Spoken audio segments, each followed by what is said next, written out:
So over the weekend, we had the funeral for the slain Minnesota lawmaker, the one who was gunned down Father's Day weekend, and who was taken out in what appears to be a politically motivated attack by somebody pretending to be a law enforcement officer, and they were attacked inside their own home. Now, former President Joe Biden, former Vice President Kamala Harris attended the funeral. President Donald Trump did not. Instead, during the funeral, he was golfing.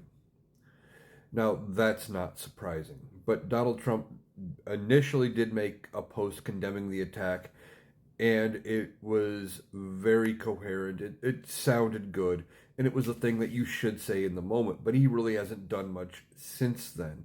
And then when this funeral was going on, most presidents would have at least gone or made some comment on it, at least on social media, if they had other pressing matters. But that's not how Donald Trump works.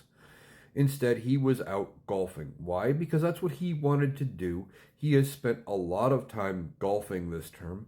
And I think if somebody could convince him to undo all of his policies, let everything ride the way Biden was doing things, and just kick back every day on the golf course, I think he would do that if he could be convinced that it was beneficial to him politically, beneficial to him financially, because he doesn't want to put the work in.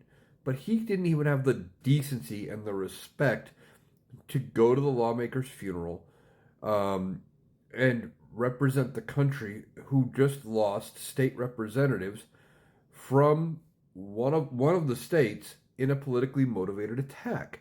It doesn't matter what party they belong to. It doesn't matter anything about that.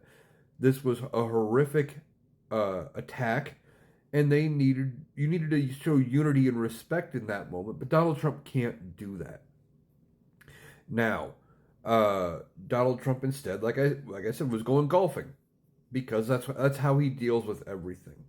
And when it came to talking to Governor Tim Walz about it, he never called Tim Walz, said that Tim Walz was whacked out, and it basically tried to blame Tim Walz for any of this because the suspect in this case had been appointed to a nonpartisan position by Tim Walz's predecessor, and Tim Walz just reappointed him there. It wasn't Tim Walz's fault, but Donald Trump is just trying to lay blame at the Democrats' feet, and he didn't do the presidential thing there and show up or even offer condolences the day of the funeral or anything like that because he was too busy on the golf course.